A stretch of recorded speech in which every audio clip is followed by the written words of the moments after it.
Morning. How are you? So, every time we sit down on Thursday meeting in chapel, my question is, are you expecting something to happen? Like, di wala. That's why our song is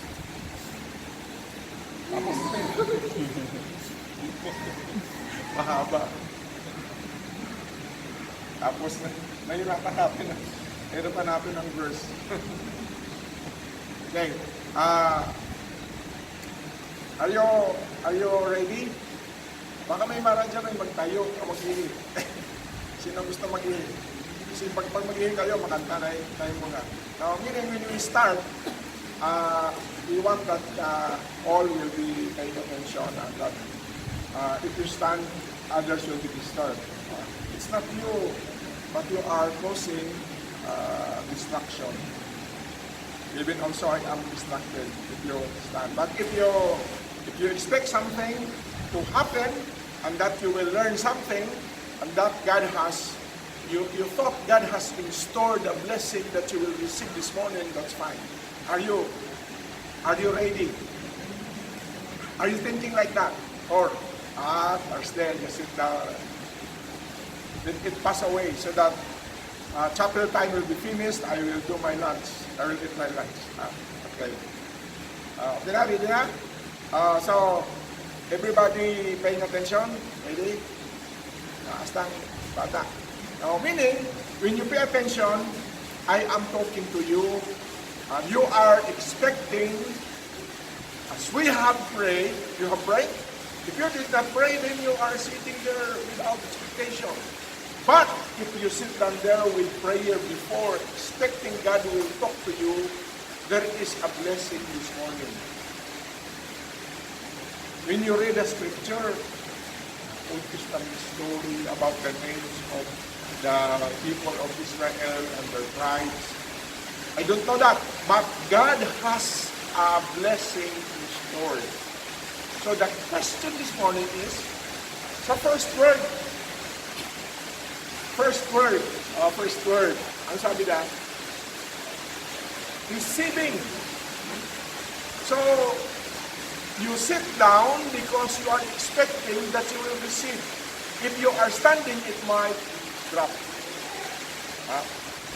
You might miss receiving. Now it is here, receiving what God has given. He has given the best. Okay? God will not give that which is not the best. So it's important you sit down. Pag gumaganyan ka, hindi ka mag-sleep. You sit down, something will happen. I am ready, I will receive this. So, receiving God's best. Because when God will give something, it is the best. Hindi sa magatagsang second, hindi sa magatagsang maganina sa ukay-ukay, yuki-yuki. Dapat new. Something that is the best. Not the second best. Not any other thing. But God is going here to give the best. So, ready. Ready ang kamay. If your hands is like this, you cannot receive. If your hands is open, you can receive. So, title, Receiving God's Best Intended for You. It's not intended for others, it is intended personally. Focus sa imo. Mga ko na. Gusto na kung nabutuhan kayo. Pangitan kayo. But the blessing God has in store, which is the best, this morning is intended for you. So, expect, pay attention, focus. Pag magtulog ka, mamiss mo. Kahit papawisan ko dito, ibigay, God will be giving this to you. Be ready because this is the best. Now, so, introduction.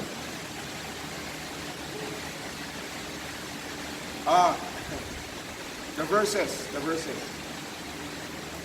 Did you understand the verses this morning when we read about the tribes, the first son of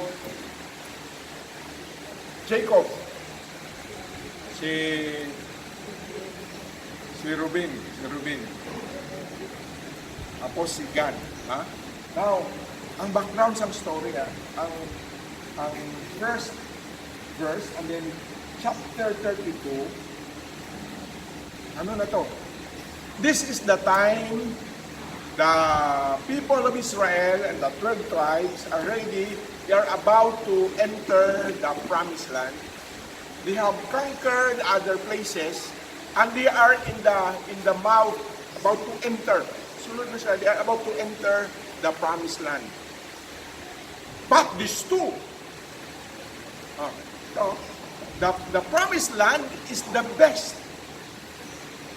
The best that God can give to them. Tama na, pareho mo lang, compare sa ating ngayon. If you are expecting to receive the best, the Israelites is about to receive the best land, the promised land. But something happened.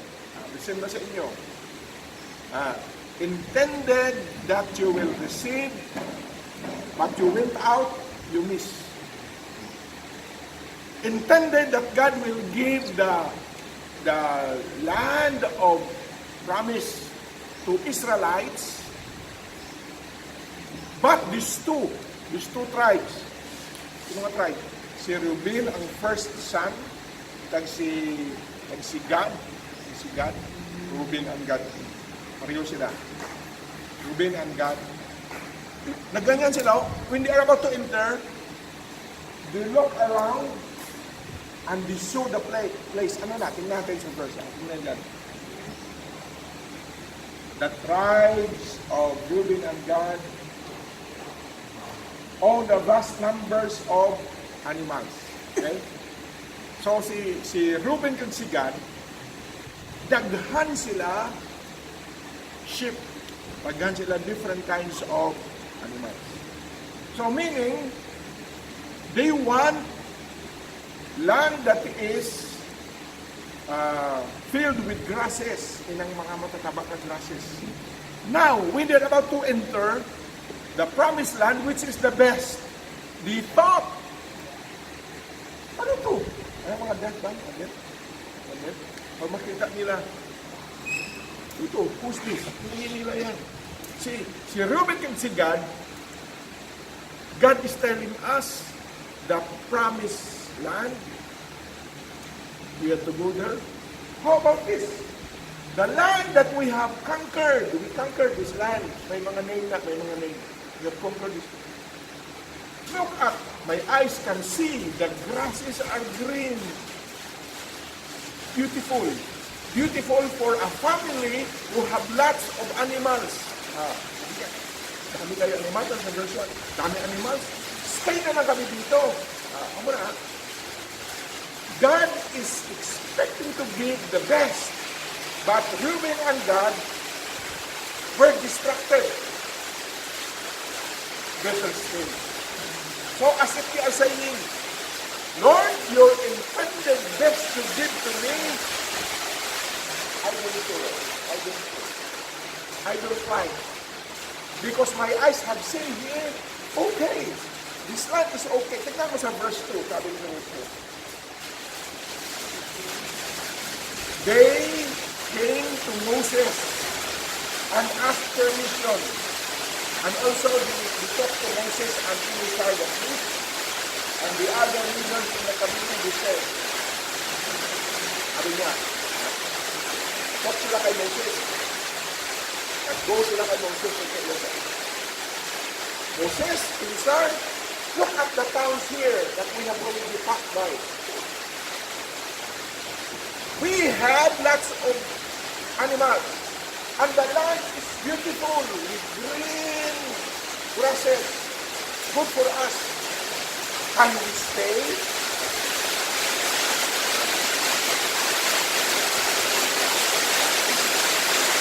God is saying, the promised land is the best. But Reuben and God is saying, my eyes say, my eyes.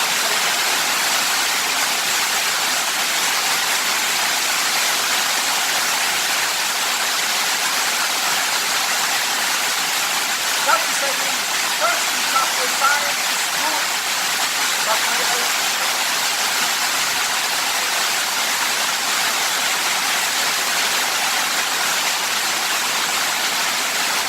God's word.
God is saying, I will give you the best land, the promised land, flowing with milk and honey.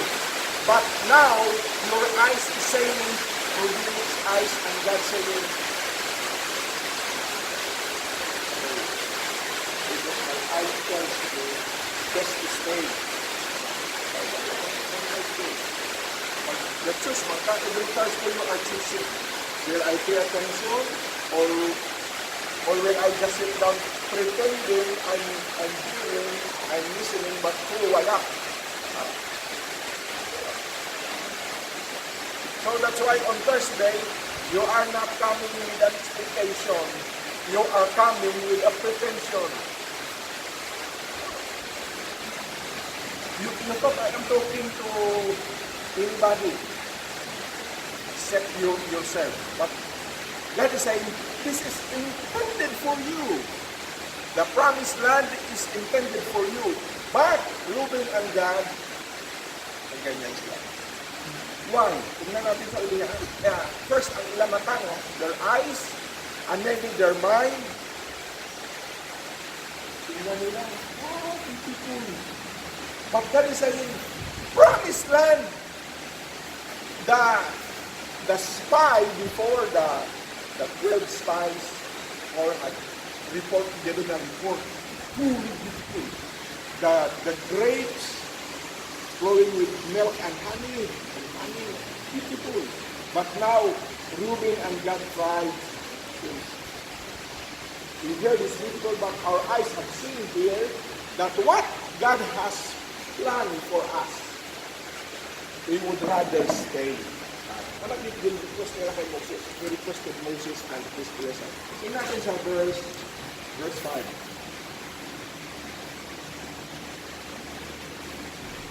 Sabi nila, if we have found favor, he explained and just like the son, when asking from the father and the father says no, the son will explain. Give me money. Bigyan siya sang titi. More. Why? I will buy soft drink. You bring the juice your mother prepared. So you are just explaining yourself. Okay, sa verse 5. Then, Moses said, what? God is planning that the 12 will enter, while the 10, kahit po dalawa, ako 2.5, while the 9.5 will enter. Will you stay?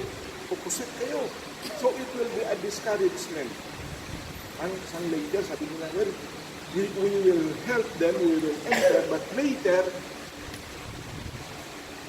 say na to, this place, if we enter, we will go back, we want to stay here. As if to say, God is saying that the promised land is not the best. With our eyes and our mind, we decide this is the best, better than what God has planned to give to us. Now, tingnan natin sa single verse.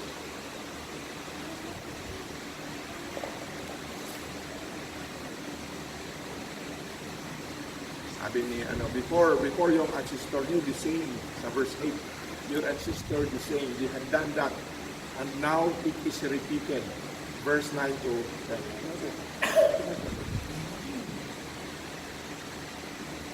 Diba?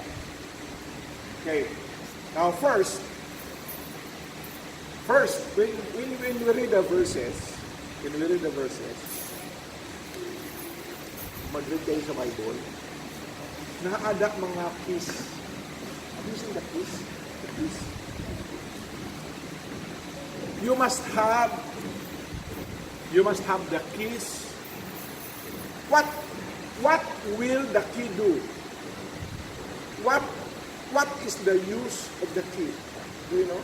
To open, kasi sirado. In other words, when you read the Bible, sirado na. Your eyes can see it, but you cannot understand how to open it. You need to have keys. Saan ang keys? There are keys to reading God's Word, so that, kasi kung wala ng keys hindi ma-open, we cannot discover God's best. God's best is there, but my eyes is closed.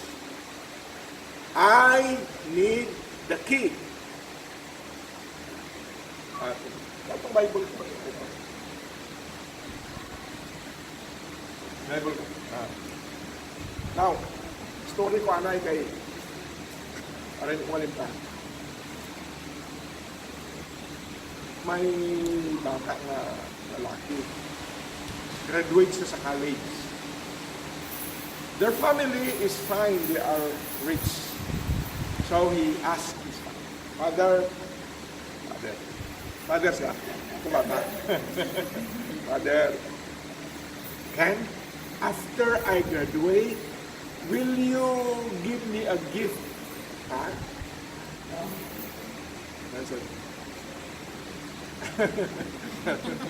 Hindi siya bigay. The father who is rich just keep silent, did not answer. But his son said, Father, can I have car as a gift for my graduation? A gift. So the father just. Now, to make the story short na.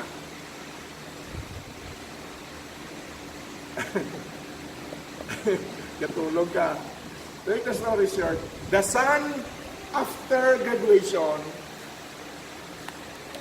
pag-graduate, isa ka sa stage. The father goes with him, and then give him a gift. Nilagay dito ko.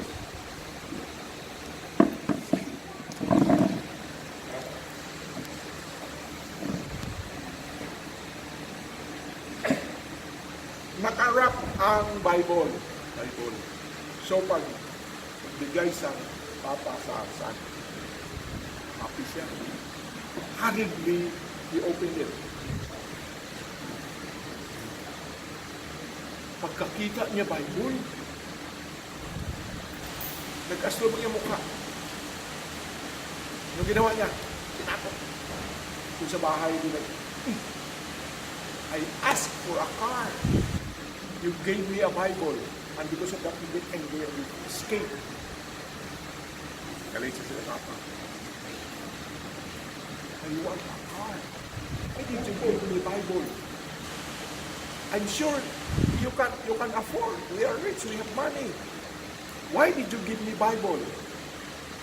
Marami ako siya. Long time na nabo. Nahir nga rin karoon sa long time. Ang papa, nagkasakit.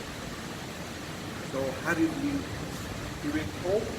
But he was not able to arrive home with his father alive. Patay. Patay niya papa. So, haring siya. Wala sila nakatok. Then, later on, he was able to see that gift, the Bible, ginagay yun doon. Tinignan niya. Tinignan niya Bible. Pagtingin niya, pag-open niya sa Bible, may susi. May susi. May susi isang kan.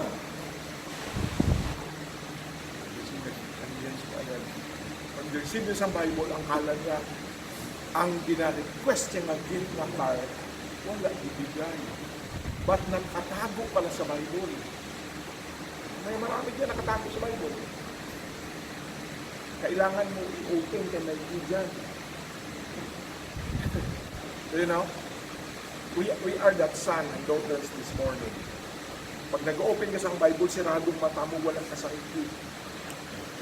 Okay? Open mo sa Bible, you need a key to understand.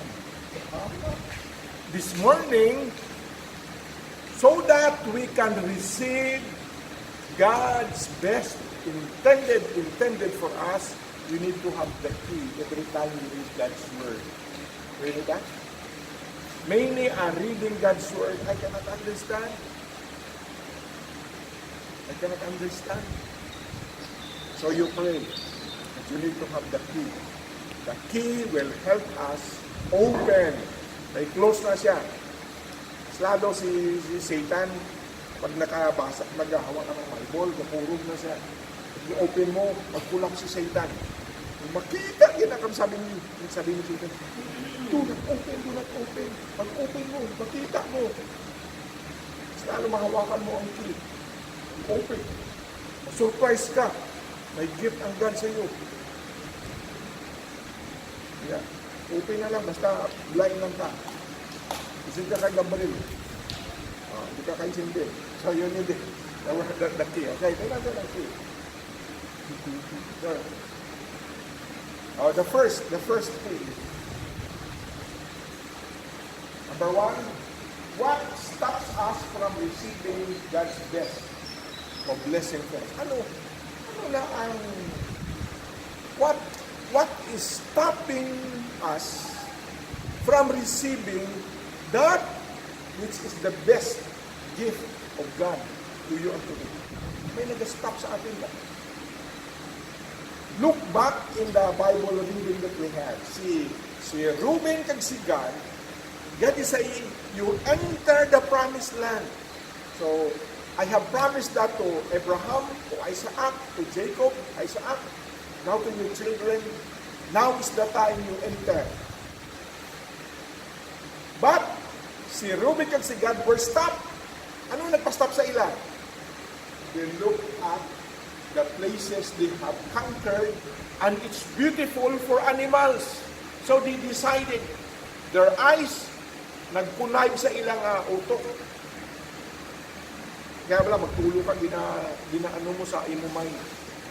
Pagtingin mo sa tao, wapa.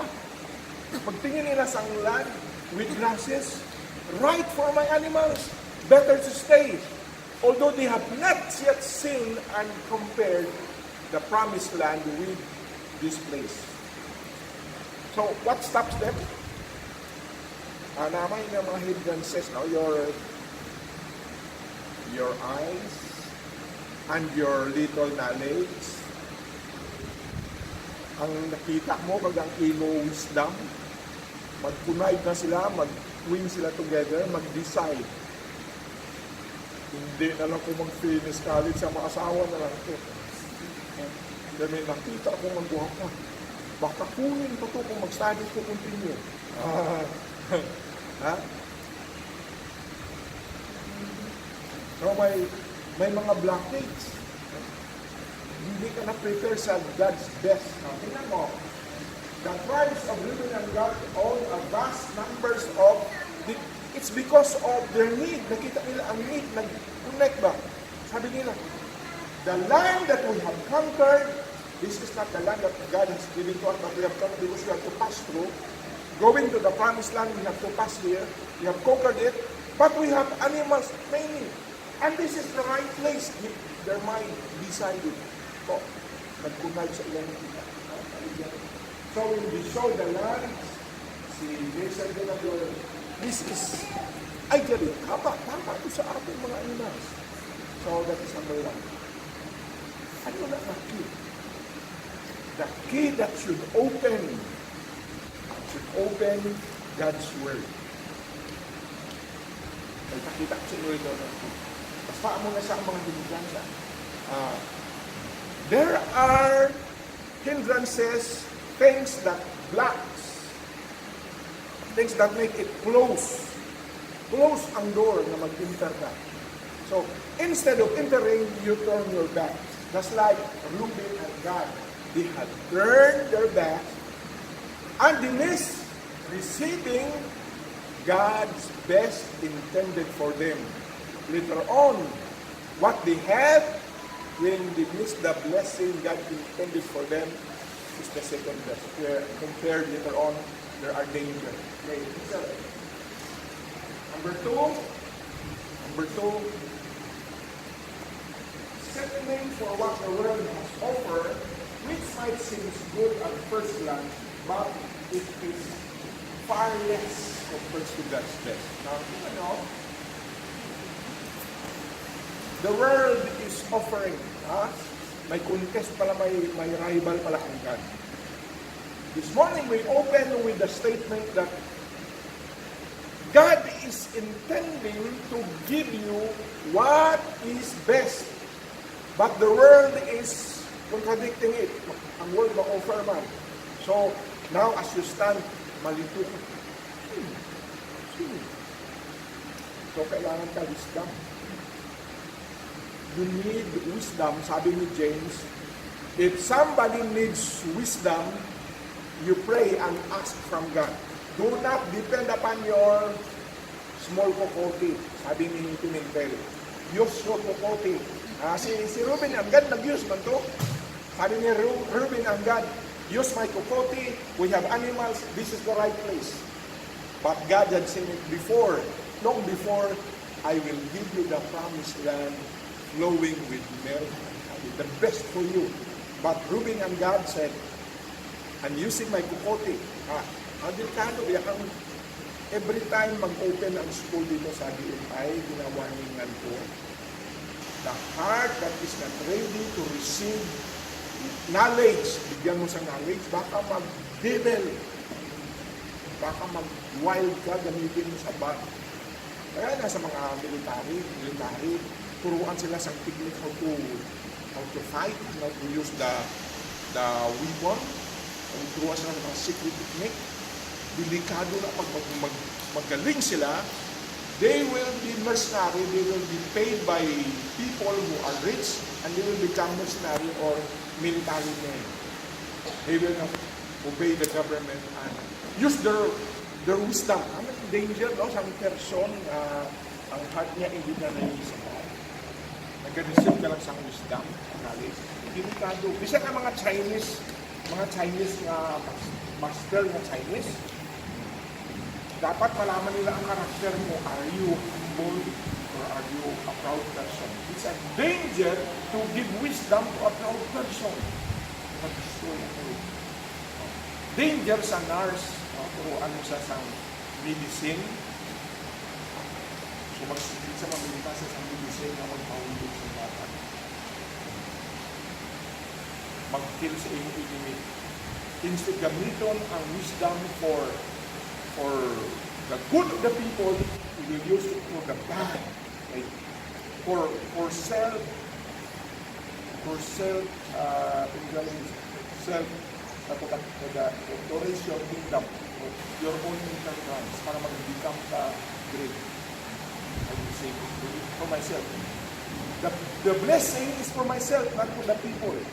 Danger ko siya. Reuben and Gad were thinking that the places we have conquered is good. Stay. So, Reuben and Gad intended to stay. They are now causing discouragement to others. But then, when you intend, the two will stay discouraged. Why do we discourage if we have good place here? So, Moses said, you are giving a discouragement to your brother. Number 3, what the world offers might seem good in your sight, but the inheritance that God has for you is far better. Kumpara mo, layo lang. Pero ang mata mo na hindi, mana, because you cannot see what will happen in the future. Tingnan natin sa future. Kung ito natin si Reuben at si Gad, pero ang ganito ako. Si Reuben at si Gad, siyang nag-stay sila, nag-succeed sila, nag-stay. When there was a time the enemy came, when the enemy came, the first to face the enemy and he received the trouble caused by the enemy. Isang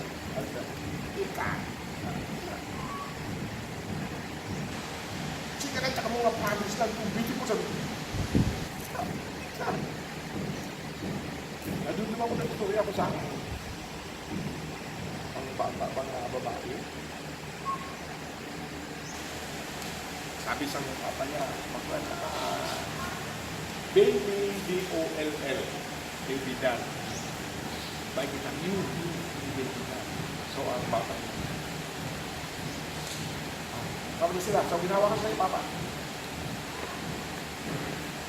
Nang nakabot mo sa mall, alam sa papa, where is the place na best ang dad?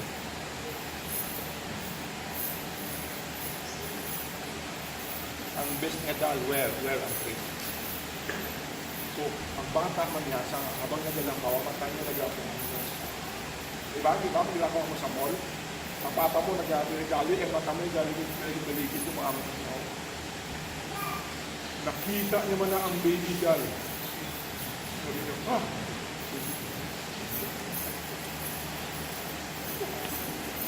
Ganyan mo dito ka. Diba mo ng bata? Mag-iyak, tapos, screamer, hindi mo kubigay. Ito niya, okay na to. Reference na to, sa iyang mata, best na to. Ang papa kay lapok na ng mind. Scream lang, hindi pa magbigay. Ang papa na din mo. Okay, bye. So resort, bye na. Happy na siya, happy. Napaglakaw nila na nakita niya na ng the best. Ilang pagpatayo ko ako sila, mag-open ang mata. Pag ilatay daw ako, lagyan mo sa rep, mahipos. Maghilom. Sabi niya, Pa, tikat! Sabi ko sa iyo. Ako na, buwan ka pag-uwi ba? Kasi nag-iyak ka. Now, sabay. Kung na-receive mo not the best, kung best lang, sorry lang. Ito ba ito ang Reuben and Gad? Now, ganyan sa kay Moses, stay sa kay Elisha. Moses said, you are not discouraged. Now what happened? Later on, when there was enemy, when the enemy attacked the first victim, Reuben and Gad. Ayaw mo. Ano lang din? When we read the Bible, see the comparison. Hindi na all ng Bible, new na siya. Old Testament, new na. May practical application. So yun sa Ginoo, the land of promise, I will give you, this is the best. But the eyes of Reuben and Gad, more experience.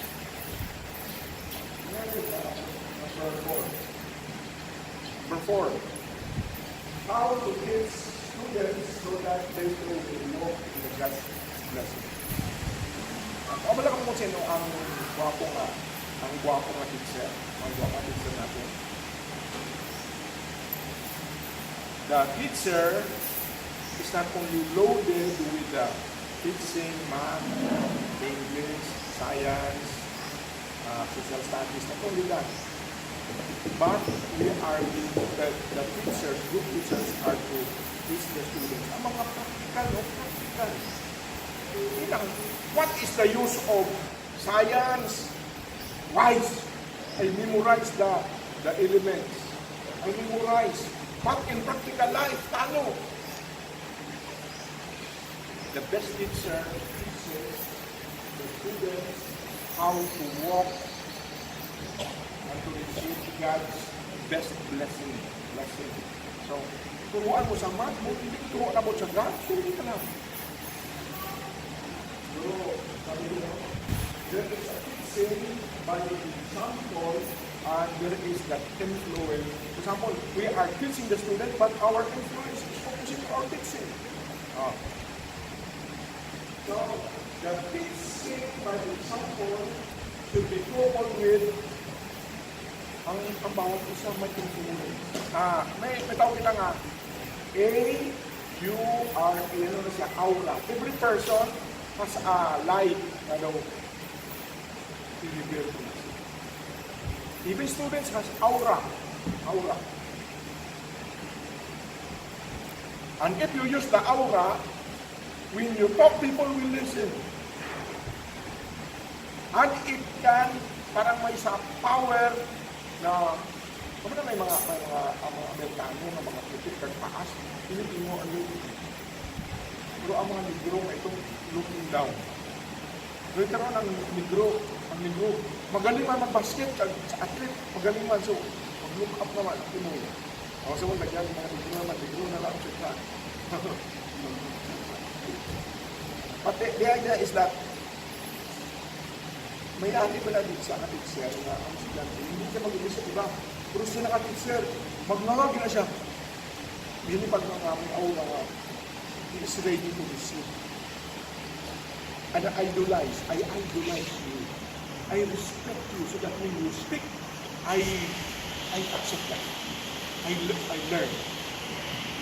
Ay mali na ituro ko, ay ang person may aura, matulog.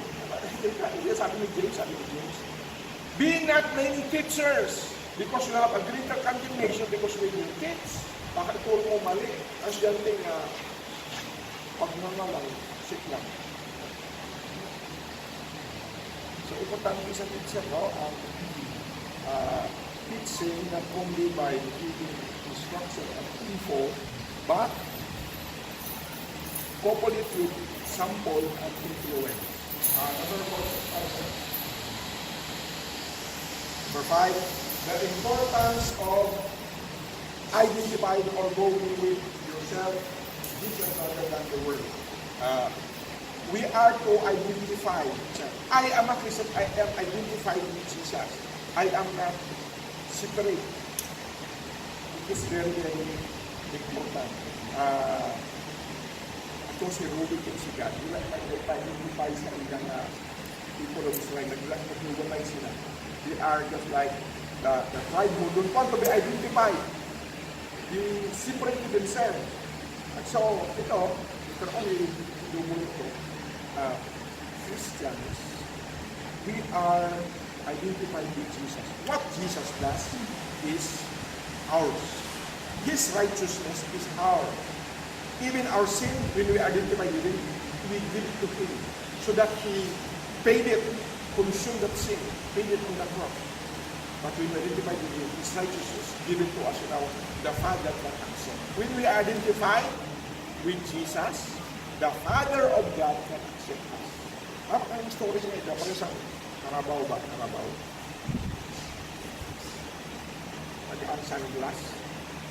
Pag nahiwalay ang karabaw sa sunglass, ang karabaw, pag tingin niya sa grasses na brown, malaya, kapay na, daw hilaw, ito, ito. But, identify niya ang sunglass, magiging isa na sa iya, gamitin niya. Pagtingin sa karabaw, sa brown,